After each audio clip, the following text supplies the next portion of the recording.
안녕하세요. 공부하는 의사 손정식입니다. 오늘은 가짜약, 위약의 약효, 플라시보 효과와 부작용, 노시보 효과에 대해 말씀드리겠습니다. 플라시보 효과에 대해서는 많이들 들어보셨을 텐데요. 노시보 효과에 대해서는 들어볼 기회가 적었을 것 같습니다. 오늘은 각 임상시험의 사례를 들어 가짜약, 위약의 플라시보 효과와 노시보 효과에 대해 소개해 드리겠습니다. 가짜약 위약의 혈압 강화 효과는 상당히 큽니다.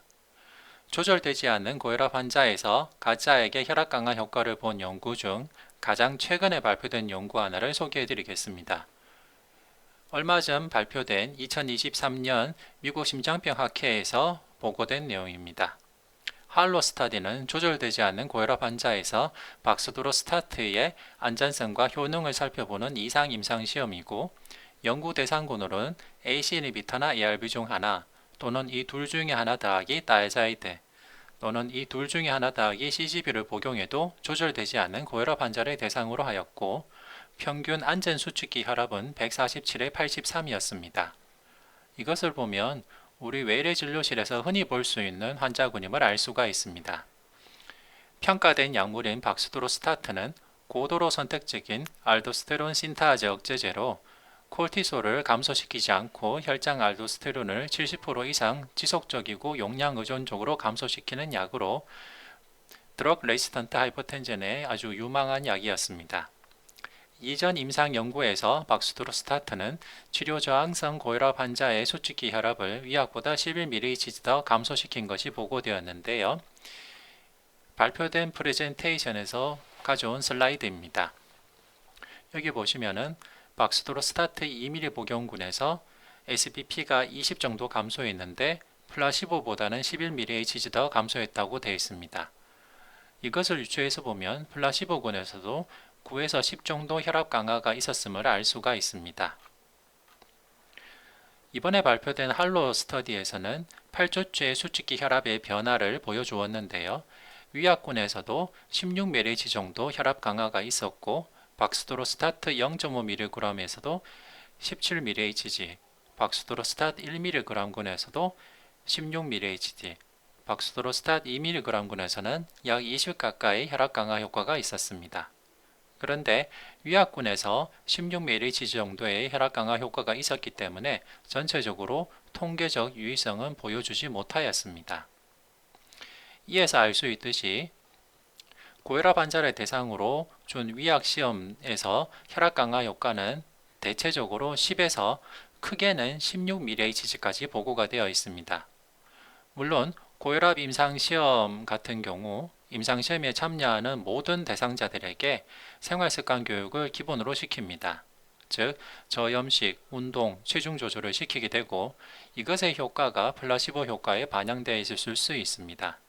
하지만 생활습관 교육은 약물 복용군에서도 똑같이 시행되기 때문에 생활습관 교육은 모든 사람들에게 다 반영이 되어 있다고 생각해야 되겠고 플라시보군에서 10에서 크게는 16mg 정도의 혈압 강화 효과가 나타나는 것은 생활습관 교육에 더해서 나타나는 효과로도 볼 수 있기 때문에 고혈압 환자에서 플라시보 효과는 상당히 크고 그것은 일반적으로 활성이 있는 약물 한 개 이상의 효과를 보일 수 있다라고 생각해야 되겠습니다.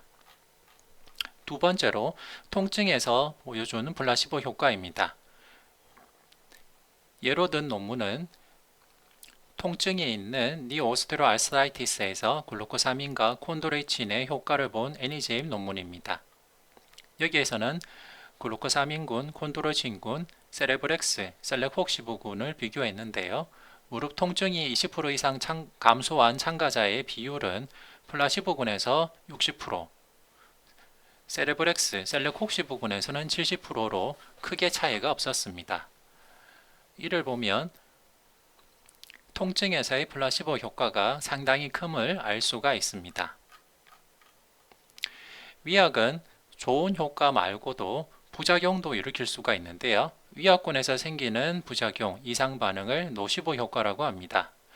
제일 대표적으로 근래에 많이 관심을 끌었던 코비드-19 백신의 이상 반응에 대한 논문을 보도록 하겠습니다. 이 논문에서는 1차 접종 시 부작용 보고를 위약군에서는 35.2%, 백신군에서는 46.3% 보고가 되어 있다고 하고 있습니다. 그리고 2차 접종 시 부작용 보고는 플라시보군에서 31.8%, 백신군에서 61.4% 보고가 되었다고 하고 있습니다. 이를 통해서 알 수 있듯이 백신에서 나타나는 부작용은 당연히 있겠지만은 위약군에서도 상당히 많은 사람들이 비슷한 정도의 부작용을 느끼는 것을 알 수 있습니다. 그리고 화이자 코로나 백신 임상시험에서 백신군과 식염수 위약군의 부작용 보고를 비교한 논문을 보겠습니다. 여기에서도 보시면은 화이자 백신군과 플라시보군이 상당히 유사한 정도의 부작용 보고가 있었었고 상당히 심한 정도의 시비어 정도의 부작용이 플라시보군에서도 적지 않이 보고가 되었음을 알 수가 있습니다.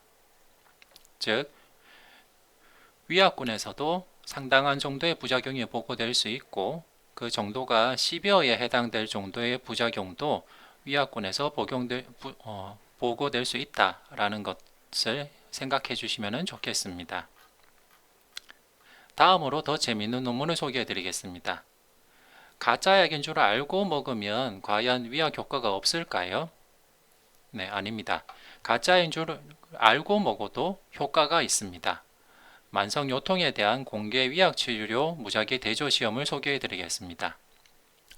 이것은 만성적인 요통이 있는 사람을 대상으로 위약을 먹는다는 것을 밝힌 다음 통증 치료 효과가 있는지 보여주는 연구입니다. 여기서 보듯이 오픈 플라시보를 먹어도 통증 감소 효과와 장애 점수 개선 효과가 있었습니다. 연구 대상자들에게는 다음과 같이 설명을 하였습니다. 사전 동의를 받고 모든 참가자에게 플라시보 효과에 대해 들어본 적이 있는지 묻고 미리 설명을 했습니다. 위약 알약이 밀가루 알약과 같이 활성 약물이 들어있지 않은 비활성 물질이라고 미리 설명을 하였고 하지만은 기존 연구 결과 위약 효과가 상당히 강력할 수 있다는 것 그리고 위약 효과가 나타나는 기전에 대해서 파블로프의 개를 예를 들어서 설명하였고 긍정적인 태도가 도움이 되지만은 꼭 필요한 것은 아니고 21일 동안 충실하게 알약을 복용하는 것이 중요하다는 것을 사전에 설명하였습니다. 이런 사전 설명을 들은 다음 위약을 처방하면 보시듯이 상당한 정도의 통증 감소 효과가 나타났습니다. 네, 다음으로 부작용으로 약을 중단한 사람들의 상당수가 노시보 효과에 의한 것임을 시사하는 연구입니다. 스타틴을 복용하는 사람 중에 적지 않은 분들이 근육통을 느끼십니다. 그러면 그 근육통이 스타틴 때문에 생긴 것으로 생각하고 약물을 중단하고자 하는 분들이 있는데요. 그렇다면 스타틴 복용 후 생기는 통증이 과연 스타틴 때문에 생긴 것이었을지 한번 생각해 볼 필요가 있습니다. 이 연구는 스타틴, 위약, 무치료에 대한 교차 시험을 한 연구입니다. 스타틴 치료를 중단할 만큼 충분히 심한 스타틴 부작용이 있는 참가자를 등록하였고 참가자들의 10명 중 6명이 근육통, 15%가 피로, 10명 중 1명이 근육경련이 있었습니다. 다만 임상시험이기 때문에 횡분근육염증 같은 심각한 부작용은 제외하였습니다.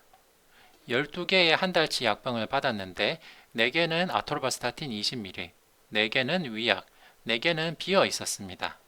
앱을 사용해서 각각 1일 증상 강도를 측정하였습니다. 노시보 효과는 노시보 비율로 측정됐는데 즉 위약을 복용했을 때도 유발된 부작용 증상의 비율입니다. 평균 증상 점수를 보면 약을 복용하지 않는 달이 8점, 스타틴을 복용한 달이 16.3점, 위약을 복용한 달도 15.4점이었습니다. 즉, 스타틴을 복용했을 때 느끼는 증상이 16.3점인데 자기는 모르는 가짜약을 복용한 달에도 15.4점 정도의 증상을 호소했습니다. 즉 상응하는 노시부 비율은 실제 스타틴 때문에 생긴 증상 점수의 90% 정도가 위약을 복용했을 때도 보고가 되었습니다. 보시면 아무것도 먹지 않았을 때는 별다른 근육통 같은 증상이 없었지만은 스타틴을 복용했을 때 근육통 같은 증상이 생겼고, 또 다음에 아무것도 먹지 않으면은 증상이 좀 호전됐다가, 또 다음에 본인은 모르는 가짜약을 먹었을 때도 앞서 스타틴을 복용했을 때랑 비슷한 정도의 근육통을 호소하였습니다. 네, 이를 통해서 알 수 있는 것은 스타틴 치료를 중단한 만큼 충분히 심한 스타틴 부작용을 겪었던 참가자들도 약을 아예 안 먹었을 때는 별다른 증상을 못 느꼈지만은 스타틴을 먹었을 때나 또는 자기는 모르는 가짜약을 먹었을 때나 비슷한 정도, 즉 가짜약을 먹어도 실제 스타틴을 먹었을 때 90% 가까이 비슷한 증상을 느낀다는 것이고, 이를 해석하자면 스타틴 때문에 근육통 같은 걸 느끼는 사람들 중 그중 90% 증상 가까이는 결국 노시보 효과에서 생긴 것이다 라고 해석할 수 있습니다. 따라서 스타틴을 먹고 근육통이 생기는 사람들을 봤을 때 제일 우선 고려해야 될 것은 과연 이분이 스타틴을 꼭 먹어야 되는가입니다.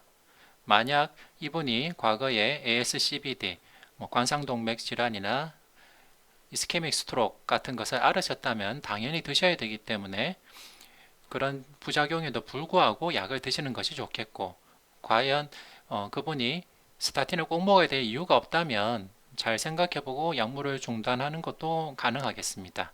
그러나 이분이 꼭 스타틴을 드셔야 되는 분이라면 과연 이분이 호소하시는 증상이 정말 스타틴 때문에 생긴 것인지 아니면 노시보 효과 때문에 생긴 것인지 한번 유념해서 생각해 보시고 잘 평가해서 환자랑 상의를 한 다음 가능한 스타틴 치료를 지속하는 쪽으로 설명하는 것이 좋겠습니다. 네, 다음 요약입니다. 즉, 가짜의 위약은 우리가 기존에 잘 알고 있던 좋은 효과인 약효, 플라시보 효과도 있지만은 부작용을 일으키는 노시보 효과도 있습니다. 그리고 가짜약의 혈압 강화 효과는 상당히 크고 그것은 실제 활성이 있는 약물 한 개 정도의 효과에 상응할 정도입니다. 통증에서도 플라시보 효과는 상당히 큽니다. 가짜약 위약권에서도 상당한 이상 반응이 생깁니다. 심지어 가짜약인 줄 알고 먹어도 효과가 있습니다. 부작용으로 약을 중단한 사람들 중 상당수가 실제로는 노시보 효과에 의한 것이었습니다. 이상 경청해 주셔서 감사합니다.